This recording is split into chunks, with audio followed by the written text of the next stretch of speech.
গল্পটা ভালো লাগলে একটা সাবস্ক্রাইব করে দেবেন আর পাশে থাকা বেল আইকনটা প্রেস করে দেবেন যাতে আমার গল্প খুব তাড়াতাড়ি পৌঁছে যায় আপনাদের কাছে। আজকের গল্প পিতা পুত্রী, লিখেছেন পুষ্পিতা ভৌমিক। গল্পটা ভালো লাগলে প্লিজ একটা সাবস্ক্রাইব করে দেবেন। শুরু করছি আজকের গল্প। আহা, দেখেছো এখনো ফুলের গেটটা ঠিকঠাক সাজানো হয়নি। এদিকে ওনারা গায়ে হলুদের তত্ত্ব নিয়ে এসে পড়লেন বলে যেদিকে তাকাবো না সেদিকেই একটা না একটা কিছু গন্ডগোল হবে। কই রে, কোথায় গেলি তোরা? ইন্দ্রবাবুর উত্তেজিত কণ্ঠস্বরে ফুল সাজাবার ছেলেগুলো ছুটে এসে বলে, হ্যাঁ মেসোমশাই, করে দিচ্ছি। আমরা আগে সিঁড়ি আর দোতলার বারান্দা যে ফুল দিয়ে সাজানো হবে ওগুলো রেডি করছিলাম। বেলা 11টার আগে তো আর আসছে না গায়ে হলুদ, তার আগে আমরা ঠিক রেডি করে দেব গেট। আপনি দেখে নেবেন, কোনো চিন্তা করবেন না আমরা থাকতে। ঠিক আছে, চালিয়ে যাও কাজ, তবে কোনো ভুলচুক হলে ছাড়ছি না। আমার একমাত্র মেয়ের বিয়ে বলে কথা। এই বলে একটু থিতু হয়ে বসেন ইন্দ্রনীল রায়চৌধুরী, মানে এই চৌধুরী ভিলার গর্বিত এক পিতা, যিনি আজ নিজের মেয়ের বিয়ে নিয়ে ভীষণ রকম ব্যস্ত। স্বভাবে এমনিতে ঠান্ডা মেজাজের হলেও আজ সমস্ত গুরুদায়িত্ব ওনার কাঁধে। গিন্নি তো সেই কবেই সংসারের মায়া কাটিয়ে চলে গেছেন। একজন এসে লিকার চা দিয়ে যায়। যতক্ষণ না মেয়েটাকে জামাইয়ের হাতে না তুলে দিচ্ছেন অন্য কিছু মুখেও রুজবে না। ওই চা, ক্রিম ক্র্যাকার, বিস্কিটই ঠিক আছে। সন্ধে হতে না হতেই বিয়ের শুভলগ্ন শুরু। একবার উপরে গিয়ে দেখা যাক মেয়েটা কি করছে। উপরে অহনার ঘর থেকে ভেসে আসছে ওর বন্ধুদের হাসি ঠাট্টার আওয়াজ। অহনা বরাবরই ভীষণ অন্তর্মুখী আর মেধাবী মেয়ে। পড়াশোনা আর বইপত্র নিয়ে থাকতে ভালোবাসে। বন্ধুবান্ধব সংখ্যায় খুব কম, কিন্তু যাদের সাথে মেশে তারা সত্যি ওর বন্ধুর পথে বন্ধুর মতো। জীবনে যখনই কোনো বিপদে আপদে পড়েছে ওরা দিনরাত এক করে অহনার পাশে দাঁড়িয়েছে। তাই মেয়ের বিয়েতে ওদের সবার বাড়িতে গিয়ে নেমন্তন্ন করেছেন ইন্দ্রনীল বাবু। কোথাও কোনো খামতি রাখেননি। ওরা সবাই গতকাল বিকেলে অহনার মেহেন্দি অনুষ্ঠানের সময় থেকেই উপস্থিত হয়েছে বাড়িতে। যাই হোক, পায়ে পায়ে মেয়ের ঘরের বাইরে গিয়ে নক করেন ইন্দ্রনীল বাবু। কিরে আরু, ব্যস্ত আছিস? ভিতরে আসবো একবার। পায়ে নুপুরের রিনিঝিনি আওয়াজ তুলে সলজ্জভাবে মাথা নিচু করে বাবার সামনে এসে দাঁড়ায় মেয়েটা। এক লহমায় কত বড় হয়ে গেল মেয়েটা, আর একদিন পরেই এই বাড়ি ছেড়ে চলে যাবে। নিস্তব্ধতা ভেঙে ইন্দ্রনীল জিজ্ঞাসা করেন, কিরে, মন খারাপ নাকি এই বাবাকে ছেড়ে যেতে হচ্ছে বলে? ওরে পাগলি, তুই ভুলে যাচ্ছিস কেন? এই বাড়ির দরজা তোর জন্য সবসময় খোলা, যখন মন চায় চলে আসবি। আমিও কি থাকতে পারবো তোকে ছেড়ে? আমিও চলে যাব তোর আর মেঘরাজের কাছে। আমাকে তোর ওখানে থাকতে দিবি তো যখন আরো বুড়ো হয়ে যাব? মুখে কিচ্ছু না বলে বাবাকে জড়িয়ে ধরে অহনা। পিতা পুত্রীর এই বিশেষ মুহূর্তেই বলে দেয় কত না বলা অনুভূতির মুহূর্ত।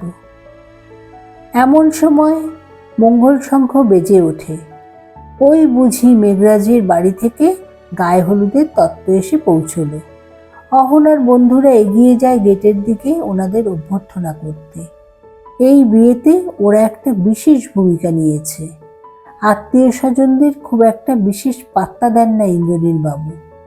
জীবনের বিভিন্ন ক্ষেত্রে তথাকথিত আত্মীয় স্বজনদের সাথে অভিজ্ঞতা খুব সুখকর নয়, তাই অযথা ওদের ডেকে ভিড় বাড়াননি। বেশ ছিমছামভাবে কিছু সহৃদয় ব্যক্তি এবং পাড়ার একটি বৃদ্ধাশ্রমের কিছু একাকী নিঃসঙ্গ লোকজন, যারা একটু লোকজনদের মাঝে জীবনের আনন্দ, সব পেয়েছি সুখ খুঁজে পান, তারাই এই অনুষ্ঠানের অতিথি। ওই সমস্ত বয়স্ক দাদু দিদাদের অকৃপণ নিঃস্বার্থ আশীর্বাদ অহনার জীবনে এই বিশেষ দিনে চলার পথে পাথেয় হয়ে থাকবে। যাই হোক, নানা আচার অনুষ্ঠান হাসি মজার ভিতর দিয়ে কাটে সারাদিন। দেখতে দেখতে উপস্থিত হয় বিয়ের লগ্ন। অহনার আবদার অনুযায়ী জামাই মেঘরাজকে গাড়ি থেকে বরণ করে নামাতে হয় ইন্দ্রনীল বাবুকে। মেয়েটা বড্ড জেদি, আবদার না মেনে উপায় কি? আস্তে আস্তে বৈদিক মন্ত্রপাঠ করে বিবাহ বাসরে ওদের 4 হাত এক করে দেন। অহনাকে আজ রাজেন্দ্রাণীর মতো দেখতে লাগছে। লাল টুকটুকে বেনারসি, গা ভর্তি গয়না, আর সিঁথিতে মেঘরাজের দেওয়া সিঁদুর। পরমেশ্বরের উদ্দেশ্যে 2 হাত জোর করে কপালে ঠাকান ইন্দ্রনীল। স্বামী সোহাগিনী হোক ওনার মেয়েটা, বাবা হিসেবে এটাই একমাত্র চাওয়া। অবশ্য মেঘরাজ ছেলেটি ওনার মেয়েটাকে ভালো রাখবে এটা নিজের মন থেকে বুঝতে পেরেই তবেই এগিয়েছিলেন ইন্দ্রনীলবাবু।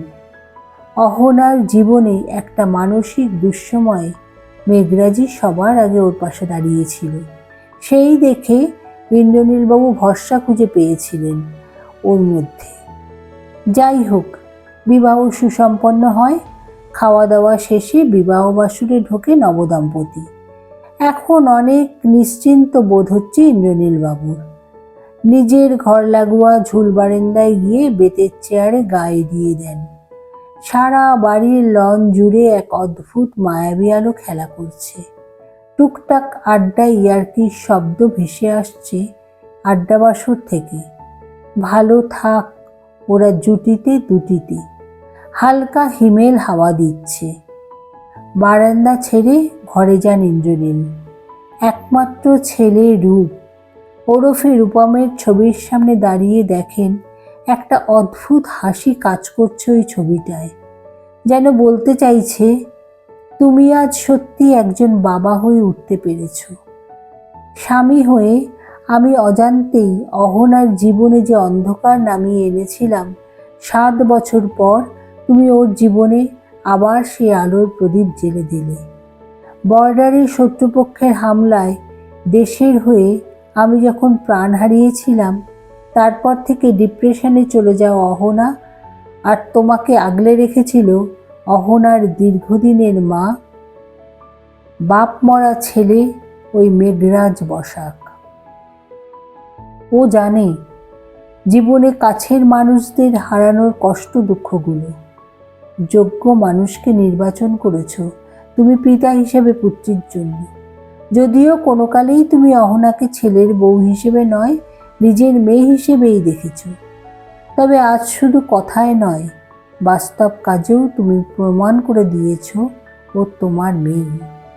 তোমাদের পিতা পুত্রীর জন্য আমি আজ গর্বিত। স্যালুট তোমাদের সম্পর্ককে।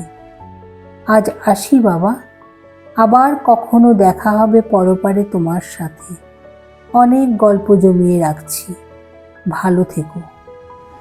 ঝাপসা হয়ে আসা চশমার কাঁচটা মুছে নেন ইন্দ্রনীল। ভোর হয়ে আসছে। অহনা কথার অর্থ হলো ভোরের আলো।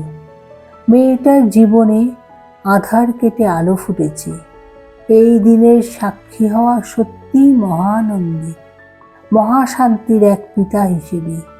বৃদ্ধাশ্রমের আবাসিকদের থেকে আসে বিশ্বকবির লেখা সেই গীতি, তোমারও অসীমে প্রাণমন লয়ে যত দূরে আমি ধাই, কোথাও দুঃখ, কোথাও মৃত্যু, কোথাও বিচ্ছেদ নাই।